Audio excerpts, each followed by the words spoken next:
Hello, I'm Jack Perkins. Welcome to Biography here on A&E. Malcolm X was born in America during the Jazz Age, a time of rampant racism, a time when African Americans were treated as second-class citizens and had few opportunities for advancement. Early in his short life, Malcolm worked at a variety of menial jobs, eventually turning to a life of crime. He spent years in prison. Then he converted to Islam and became a voice of hope for many African Americans even today. From criminal to charismatic leader, Biography looks at the life of Malcolm X. Malcolm became one of the lowest forms of human beings you could become, according to his own testimony in his autobiography. Before he reached his 21st birthday, he was locked up. Our forefathers weren't the Pilgrims. We didn't land on Plymouth Rock. The rock was landed on us. We're talking about a guy who began his adult life as a hustler, doing every kind of drug available in the streets of Harlem, sexually promiscuous, a true sinner who purified himself through a religious conversion. When they are being brutally and unjustly attacked, then the Negroes themselves should take whatever steps necessary to defend themselves. When he spoke, he struck home to the crux of the matter. He'd hit you with the truth, just like someone would hit you in the head with a blunt instrument and bat your head open. We must have separation in order to be equal. We must have separation in order to have freedom. We must have separation in order to have justice.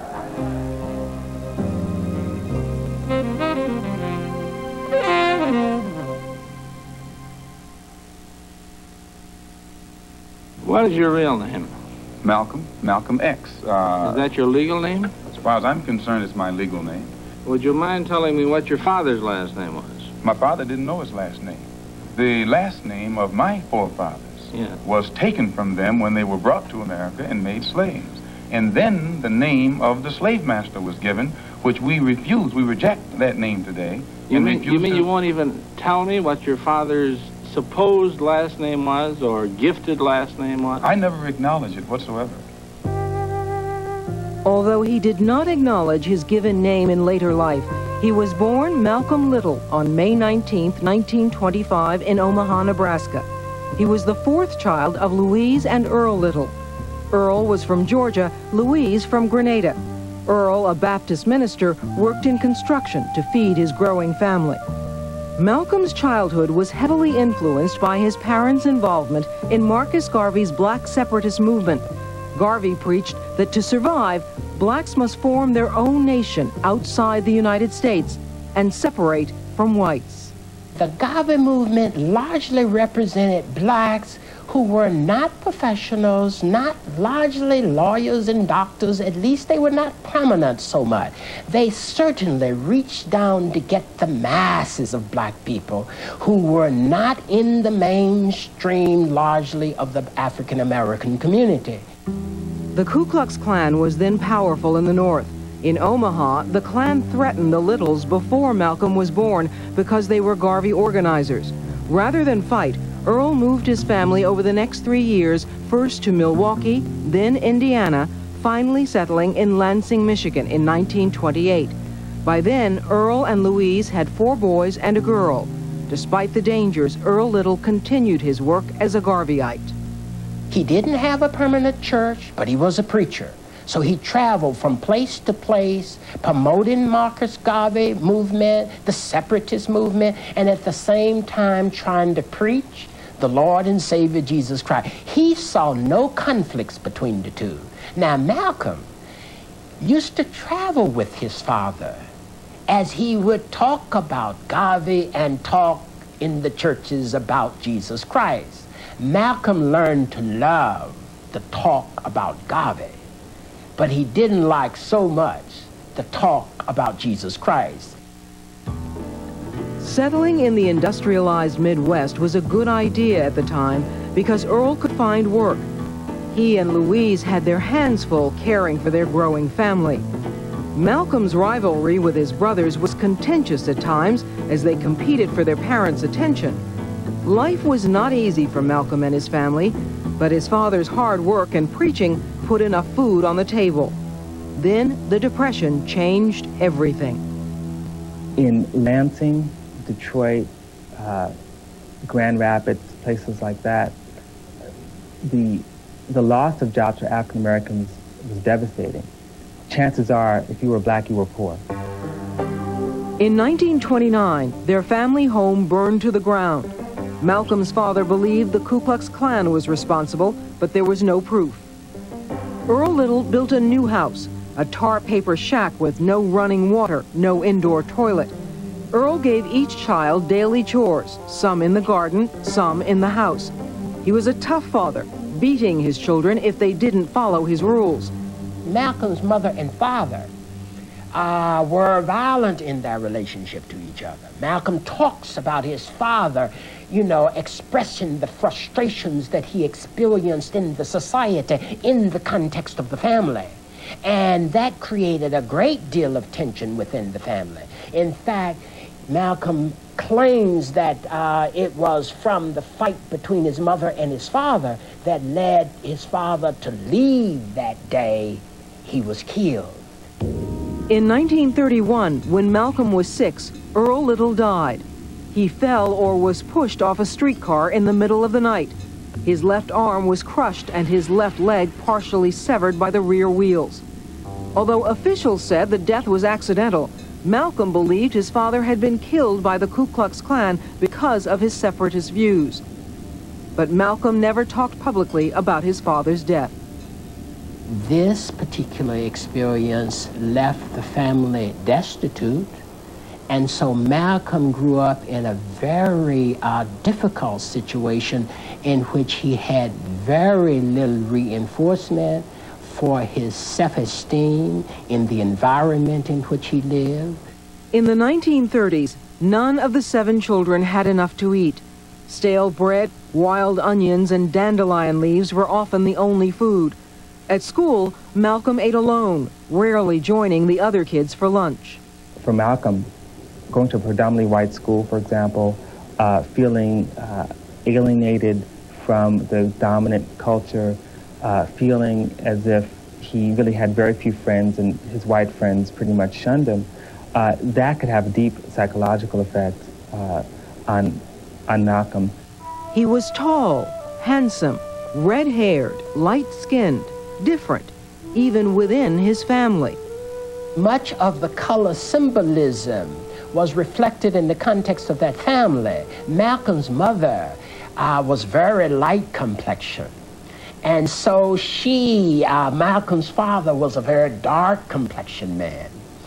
So the children's were mixed. Some were dark, some were light.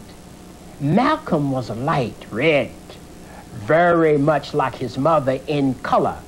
So his mother was hard on him. She wanted Malcolm to get in the sun and put some black on him.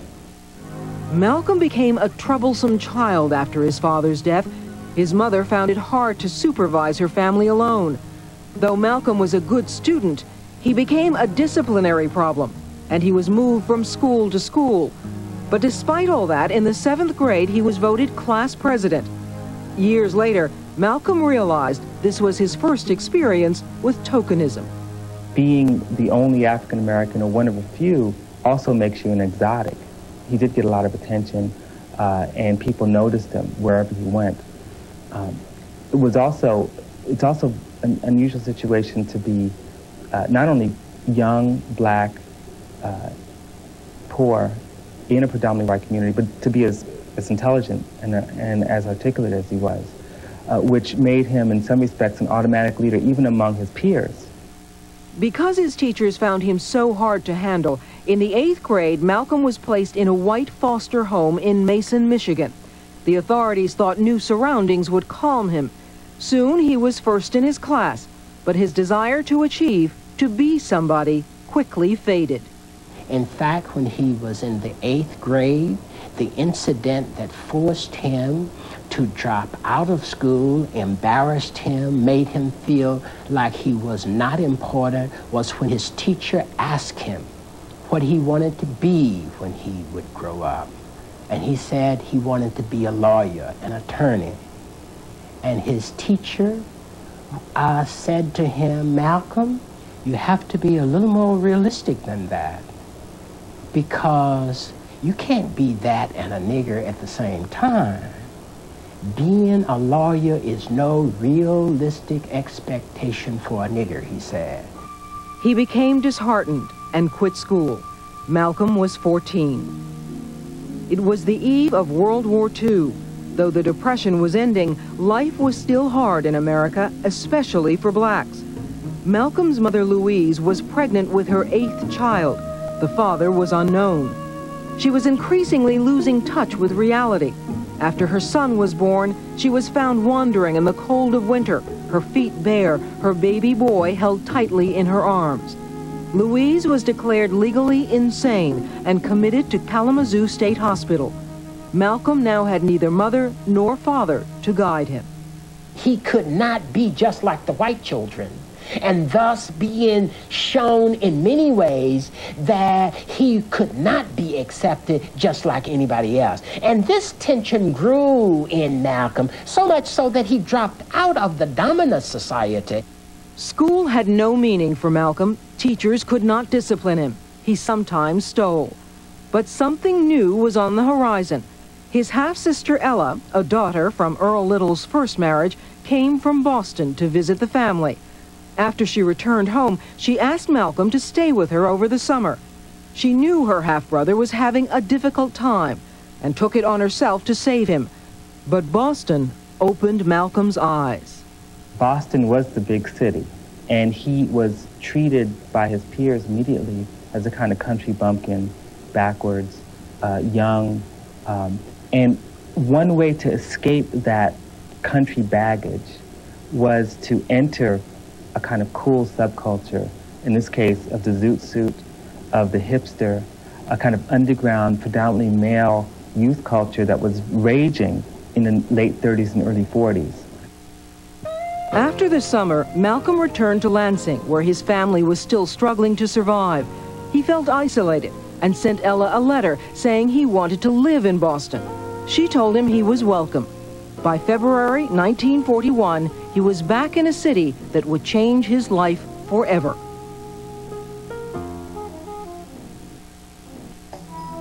After the death of his father, his mother's confinement in an insane asylum, and his increasing loneliness as one of the few blacks in East Lansing, 15-year-old Malcolm was anxious to return to the predominantly black Roxbury section of Boston. Once there, he gave his sister Ella more problems than she could handle. She literally went around the streets looking for him, because, he came to Boston, like he was a country boy. And he, of course, had to do a lot of ducking and dodging because there were a lot of relatives who lived in Boston at that time. And he just, just became completely dazzled by everything and wanted to get out there. Malcolm wanted to be like the blacks at the dance hall, the ballroom hall. He wanted to be like the blacks who were not ashamed of who they were and who lived in the underworld. And he became a part of it. When you go to a place like the Rosen Ballroom, for example, they were packed full of young people, men dressed in zoot suits, young women who sort of identified with the hipster culture. Malcolm bought a colorful zoot suit. Then he took the painful, fashionable step of conking his hair, straightening it using lye, raw potatoes, and eggs. He was starting a new life. Though Ella wanted him to be a lawyer, to go into business, Malcolm's thoughts were elsewhere. After years as an outsider, Malcolm had finally found a place where he belonged. They embraced him because, one, he was articulate. They embraced him because he ended up being a very good dancer. He was stylish. He was able to put on a suit of clothes and look like a changed person, a brand new person, and step out of his background and into kind of a whole new world. Part of that world was the inner sanctum of the pool hall, the hangout of hustlers, hipsters, budding crooks, and small-time criminals. I used to play pool in this pool room every day. And Malcolm had a reputation in Roxbury at that time of being one of the best dressed men in town with the famous Zoot suit. And he was standing on the sidelines watching the fellas shoot pool. One day in the pool hall, Shorty Jarvis made a great shot and in the excitement lost his watch. And I looked at Malcolm and I said, "You didn't see it, did you?" Because he was a newcomer. And he had a smirk on his face. And I walked up to him quick with my hands in those days, grabbed him and I drew back to hit him. And when I did, somebody grabbed my arm and said to me, "No, he didn't take your watch. Somebody else got your watch and they're gone." Now I was in the process of apologizing to him, straightening out his shirt. "Man, I'm sorry. I falsely accused you," and so on and so on. That was the beginning of our friendship. Despite the fancy clothes, to survive, Malcolm had to take what he called slave jobs, menial work open to blacks. He worked as a kitchen porter on the New Haven Railroad, bussed tables, swept floors. In nightclubs where he met the big entertainers of the day, Malcolm shined shoes. The jobs gave him money to eat, leaving him time to develop his skills as a petty criminal. Malcolm was, in my opinion, a beautiful con artist. He was a thinker. And he learned these things from street smarts, I call it, from living on the streets and being around people in the hustling world. He could meet you on the street, as I've told it many times, and be broke, and talk you out of your last $2, and you'd give it to him with enthusiasm. Working on the railroad allowed Malcolm to travel freely and often between Boston and Harlem, New York. Now, Harlem was the capital of not just the hipster culture, the capital of the black world. And so going to Harlem for Malcolm was like going to Harlem for a lot of African Americans. It was entering the most exciting place you can possibly be. Malcolm, already part of Boston's subculture, became part of Harlem's thriving underground economy. He moved into pimping, steering white men to black prostitutes. During World War II, Malcolm was a petty stick-up man, ran numbers, sold marijuana. He frequented jazz clubs, was a small-time pusher, and used every drug he could find. Clubs where jazz was performed were places of exchange for drug dealers and users. And so the whole world that surrounded Malcolm was also one infested with drugs. And so it was hard for him to escape that possibility. In spite of the lure of Harlem, Malcolm always returned to Boston, to Roxbury, where he was admired for his flashy clothes and his charismatic personality. He was like a Romeo, and I say that. The girls were all after him. He was the type of person that when he walked down the street, he would command attention. With that blood-red hair he had, and with that zoot suit on, the girls were all in love with him. During Christmas 1945, Malcolm, in constant need of new thrills, went on a spur-of-the-moment robbery spree in Cambridge with Jarvis and 3 white women, one of whom was Malcolm's girlfriend. We went out stealing for 2 weeks for a fun kid. Somebody in the gang said, "Oh, let's go out and break in somebody's house for fun." Being adventurous as young people like to be. We certainly wasn't doing it for money. We were making our own livelihoods in our own rights. So for fun for 2 weeks, and after 2 weeks we stopped. Malcolm was eventually arrested when he attempted to buy back a watch he had pawned. The gang was caught, indicted, and tried in early 1946. Malcolm and Shorty could not make bail and were kept in a cage inside the courtroom. Jarvis said the detectives and prosecution were furious that white girls were socializing with black men. They tried to get the girls to say that we had raped them. The girls wouldn't hear that because they knew better. They sentenced the girls to 5 years in a reformatory and gave them a suspended sentence and set them free. But Malcolm Little, not yet 21, and Malcolm Jarvis were given up to 10 years in prison. We were not hardened criminals. We didn't feel that we deserved that kind of time as first offenders. So we were given that time mostly because of our associating with white girls. It was very difficult for Malcolm not to be put in jail and not to get in trouble with the law because of the context of the world in which he was living. And it was in prison that his life was transformed. In jail, Malcolm made a pact with Jarvis that they would learn everything they could and not come out, in Jarvis's words, as stupid and dumb as we went in. Life in prison was like nothing they had ever known. The cell you lived in was 6 by 12. You had a hard cot to lay on, one table, one small stool, a bucket of water, no running water, and a bucket for defecation. It was unsanitary, unclean, and filthy. So with years of time on their hands, the two friends sat, studied, and read long into the night until their eyes burned. Malcolm educated himself, sharpening his skills as a debater and speaker. While he was in prison, Malcolm's brothers, Wilfred and Filbert, had become members of the Nation of Islam, a small black separatist movement in Detroit led by Elijah Muhammad, a one-time follower of Marcus Garvey. Malcolm's brothers urged him to convert, saying they'd found a religion, a way of life that offered survival.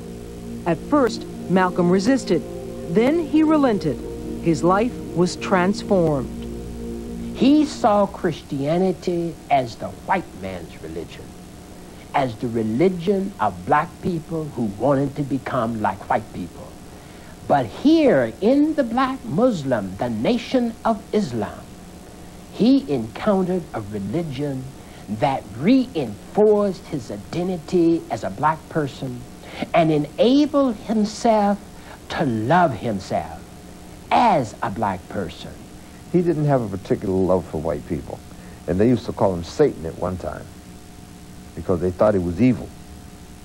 A lot of the white inmates especially used to call him that. In 1952, after 6.5 years in prison, Malcolm Little was released on parole wearing a $10 suit. He moved to Michigan to be with his older brother Wilfred. In Detroit, he would once again transform himself. After 6.5 years in prison, Malcolm was released in August 1952. He went to Detroit, where his brother Wilfred found him a construction job. He joined the Nation of Islam's mosque. He worked hard to gain acceptance, to earn his X, his new name for his new life as a black Muslim, to replace the slave name imposed on his forefathers. Malcolm soon went to Chicago, the headquarters of the Nation of Islam, where he met with Elijah Muhammad and officially became Malcolm X. His religious conversion was complete.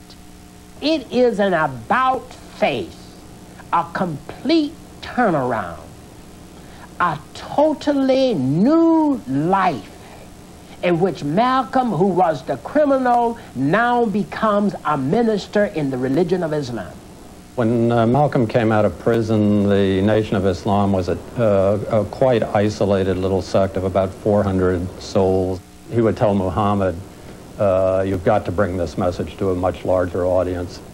So he became a recruiter, one who went out and fished, as he said, for others to become a part of the Nation of Islam. The Negro will be serving notice that no longer does he believe in turning the other cheek and being the constant victim of someone else's brutality. The message of Elijah Muhammad was clear. The Nation of Islam did not need white people or white society. Black self-esteem came first, and with it the establishment of a separate country inside the United States for blacks alone. Failing that, blacks should be allowed to return to their African homeland. We are African, and we happen to be in America. We're not American. We are people who formerly were Africans who were kidnapped and brought to America. Our forefathers weren't the Pilgrims. We didn't land on Plymouth Rock. The rock was landed on us. The message was always, this is a racist society. White folks are not going to rescue you. Forget about the civil rights movement. Forget about the civil rights legislation. You will never get real freedom and recognition between black and white people in this country without destroying the country. It was a message that terrified white America and was too extreme for most black Americans, who saw the more moderate civil rights movement growing. In 1954, in Brown versus the Board of Education, the Supreme Court said public schools must be integrated. In 1955, Rosa Parks started the Montgomery bus boycott by refusing to move to the back of the bus. Martin Luther King Jr. at 26 began his rise as a leader in the push toward integration. The Negro citizens of Montgomery, Alabama will return to the buses on a non-segregated basis. Meanwhile, the Nation of Islam struggled to win converts.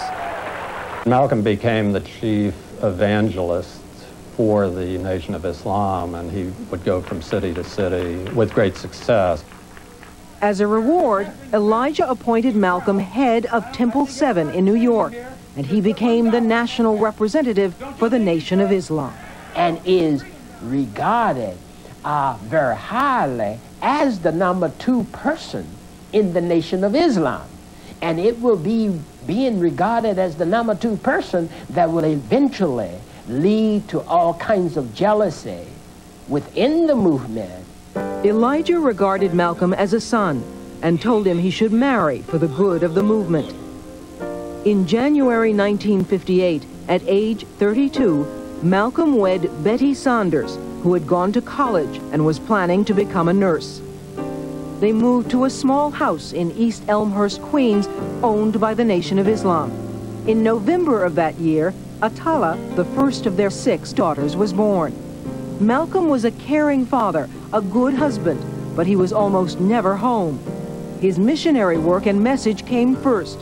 Blacks have been deprived for hundreds of years. It's time to take a stand.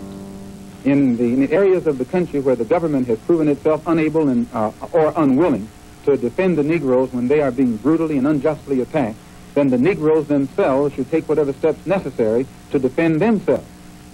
Because of Malcolm's efforts and his personal charisma, the movement was growing fast. Malcolm was very easy to grab hold to because Malcolm was John Wayne. Malcolm was all the things in the movie that we saw about our heroes. Our heroes didn't take nothing from nobody, and they always had the best lines. Tall, lean, handsome, magnetic, a brilliant smile, dazzling smile. Malcolm was everywhere. He debated on college campuses, made speeches on street corners, appeared on radio and television. The more Malcolm saw of America, the more his philosophy began to change. For Elijah Muhammad, the movement was strictly religious. Allah would be the one that would punish the white devil. Malcolm, however, did not want to wait on God. It was the start of the rift between Malcolm and the Nation of Islam. But there was something on the horizon that would widen the split further. Malcolm discovered that Elijah might have fathered as many as 8 illegitimate children. He thought if the story got out, it could seriously hurt the movement. He called fellow ministers he trusted to warn them of the danger. All 3 of the people he told immediately blew the whistle on him, called headquarters in Chicago and said, Malcolm is blaspheming against the messenger. He was the object of a lot of jealousy, so I think those people were motivated partly by jealousy. One of them was Louis Farrakhan. Malcolm's finding out that Elijah Muhammad was actually the biggest hypocrite of all was quite devastating to him. It took the very foundation upon which he was standing out from under his feet. His access to Elijah became limited. He was rarely quoted in Muhammad Speaks, the newspaper he created. But despite his problems, Malcolm continued preaching the gospel of the Nation of Islam. Give us a chance to solve our own problem among ourselves on some land of our own, instead of continually trying to force us into white society, where the white society knows we're absolutely not wanted. Now, Malcolm did not see how you could get freedom for African Americans by trying to be like white people. He did not see that whites would ever accept us fully as human beings. So for him, he didn't see why it is that the civil rights movement fought so hard to be integrated at the lunch counter for a cup of coffee, because he felt that a cup of coffee was a small price to pay for 250 years of slavery. As the civil rights movement gained momentum, the Nation of Islam remained on the sidelines, unyielding in its dreams of separatism. Though Malcolm kept his religious faith, he was moving further toward political activism and inevitably toward a greater confrontation with Elijah Muhammad. Though Malcolm's differences with the Nation of Islam were widening, it was not apparent to outsiders. He was as uncompromising and faithful as ever. The Honorable Elijah Muhammad says that the only solution for the problem is that our people, of which there are now 22 million, be involved in a mass exodus back to our own homeland. Despite adhering to the party line, Malcolm became increasingly isolated from Elijah Muhammad and his inner circle. The assassination of President John F. Kennedy on November 22, 1963, gave the Nation of Islam a way to limit Malcolm's growing influence. Elijah Muhammad did not want anybody talking about the death of Kennedy, the reason being that he was a beloved figure not only in white America but in black America. On December 1st, Malcolm gave a standard speech, but in an unusual departure, he took questions, and his first one was about Kennedy's death. He said it was a case of the chickens coming home to roost. It was exactly what he shouldn't have said in terms of his relations with Elijah Muhammad. So he had handed his enemies a sword. Elijah Muhammad knew that silence was his best weapon against Malcolm. He suspended him for 3 months. In January 1964, Malcolm had a secret meeting with Elijah in Phoenix and learned he had no chance for reinstatement. His ideas for the Nation of Islam had become too threatening to Elijah Muhammad's power structure. They didn't want Malcolm to succeed Elijah Muhammad as the leader of the movement. And the best way to do that was to make sure that Malcolm was marginalized and expelled. And worse, Malcolm began to receive death threats by telephone, by letter, and on the street. In March 1964, after 3 months of silence and much soul-searching, Malcolm quit the Nation of Islam to form his own organization, the Muslim Mosque Incorporated. He wants to join the civil rights movement to broaden its scope so as to make it much more militant, infuse some militancy in it. Malcolm brought his new message everywhere with renewed energy. In Washington, during a hearing on civil rights, he accidentally met Martin Luther King Jr. for the only time. The two men merely exchanged greetings. In April, Malcolm delivered a major speech defining his new activism. The ballot is as powerful as the bullet. At least they're both important. And if you don't use the ballot, you're going to have to use the bullet. The Nation of Islam, continuing its purge of Malcolm, filed an eviction notice ordering Betty and their daughters to vacate their home. Malcolm and his family did not leave. Soon afterwards, his sense of religious mission drew him to a once-in-a-lifetime opportunity for a pilgrimage to Mecca. It was a journey that would fundamentally change him. I didn't see any racism. I didn't see any conflict between the people over there because of the colors of their skin or the differences in color of skin. Many in America wanted to believe that Malcolm had modified his extremist views. What most whites wanted Malcolm to say and to do was to act as if racism had been eliminated, and therefore I like all white people. And Malcolm could never say that. In 1964, Malcolm formed the Organization of Afro-American Unity, created to reach out to blacks throughout the world as an expression of brotherhood. Unlike the other leaders of that time, Malcolm X had a foreign policy. He was treated in Africa when he traveled around almost like he was the Secretary of State, you know, from black folks in America to the rest of the world. But to the American government, Malcolm was seen as a revolutionary. Malcolm was a haunted man and a hunted man. Agents of the American government, both of the State Department and the CIA, were monitoring his movements around Africa. He gets home and the climate is tindery hot.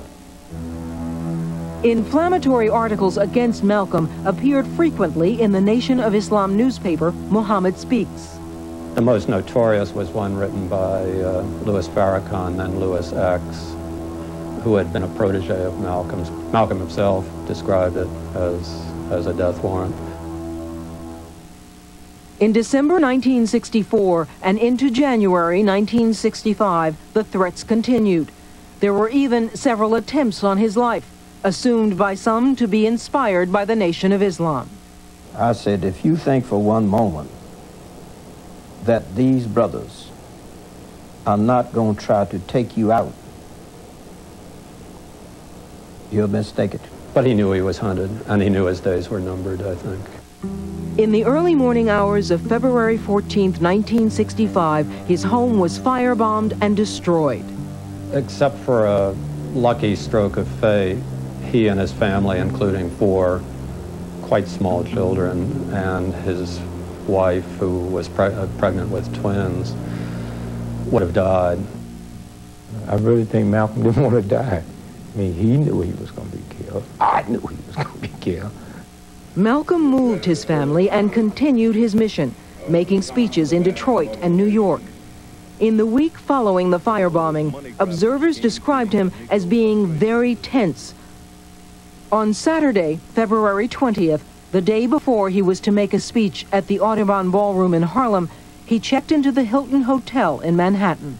I think he enjoyed the luxuries. He used to kid about it. He'd say, now I know what white folks have been hiding from us all these years. Despite his going into hiding, threatening calls to his home and the hotel did not stop. Sunday morning, Malcolm phoned Dick Gregory in Chicago, wondering if he would be there for the speech. And Malcolm sounded kind of sad. But Malcolm knew something was going to happen, you know. And then I said, I love you. And I would have liked to say, see you when I get back, but I knew better. Before the speech, Malcolm was making plans for a trip south later that week. I went backstage and I was talking to him. And I remember thinking for the first time that he really looked harried. He gets to the lectern, does the traditional Muslim greeting. I heard him say, Assalamu alaikum. Somebody leaps up and says, nigger, get your hands out of my pockets. And then the next thing I heard was the shots. And when I heard the shots, I jumped up and I ran through the doors into the main room. And it sounded to me like literally hundreds of shots.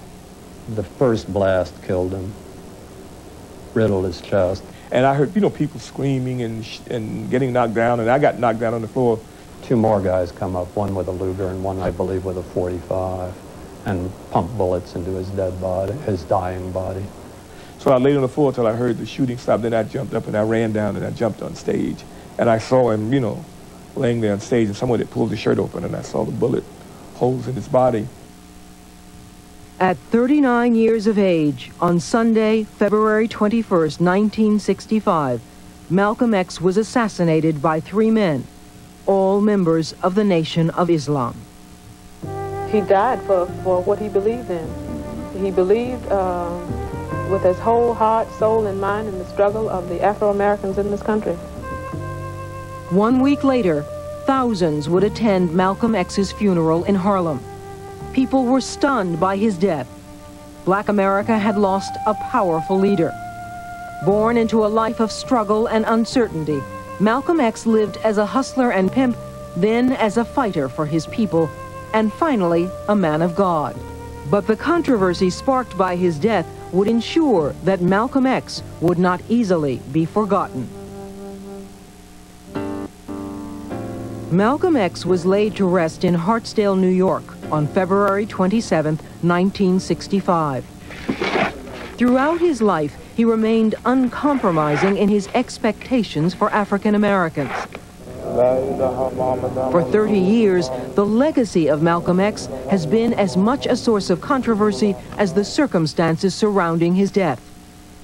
In 1995, the passions and doubts that have smoldered since that time were rekindled. Ever since the black leader Malcolm X was assassinated 3 decades ago, his family has been convinced that the Nation of Islam leader Louis Farrakhan was involved. Farrakhan was certainly a bitter rival, and today one of Malcolm X's daughters has been arrested and accused of trying to arrange for Mr. Farrakhan to be murdered. In 1965, Kabila Shabazz was 4 years old. She was in the Audubon Ballroom with her mother and 3 sisters, only a few feet away when assassins gunned down her father. 30 years later, she has been tied to a conspiracy to murder Louis Farrakhan, the man who was her father's great rival in the Nation of Islam.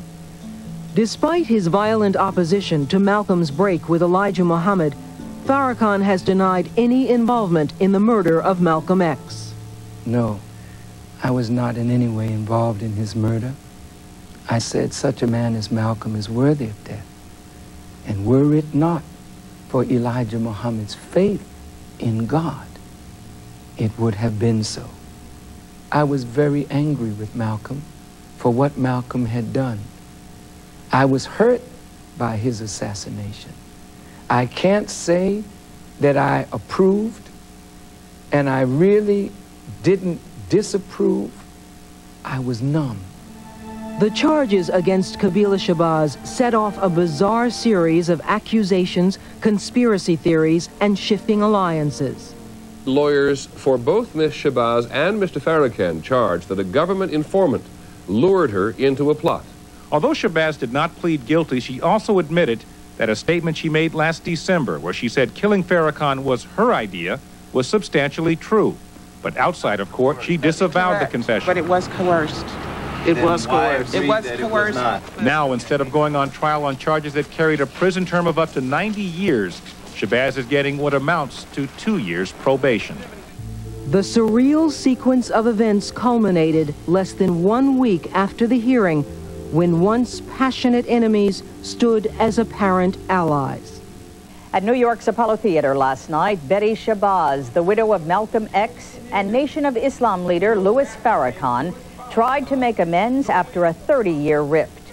At a fundraiser hosted by Farrakhan to benefit her family, Mrs. Shabazz thanked her husband's one-time enemy for his support. It is an uneasy truce, but it is a measure of the impact Malcolm X had that 3 decades later, his death and his legacy are still capable of stirring powerful emotions. What did he leave? He didn't leave no buildings. You know, I say he left changed minds. And that's the most lasting thing. He was a field general in the movement. And he was loved for that. And he will be loved for a long, long time for his ethics and for his integrity. The goal he had in mind was to teach our people to rise up in this world, to defeat racism anywhere it reared its ugly head. My personal problem is never solved as long as the problem is not solved for all of our people in this country. So I remain Malcolm X as long as there is a need to protest and struggle and fight against the injustices that our people are involved in this country. Malcolm X led a life of continual change and growth. Spent the final years of his life struggling to find his spirituality. There was no doubt in the minds of his followers that he was headed for greatness, perhaps public office. But when Malcolm was murdered, his dreams were left unfulfilled. But his teachings endure, and his life story continues to inspire.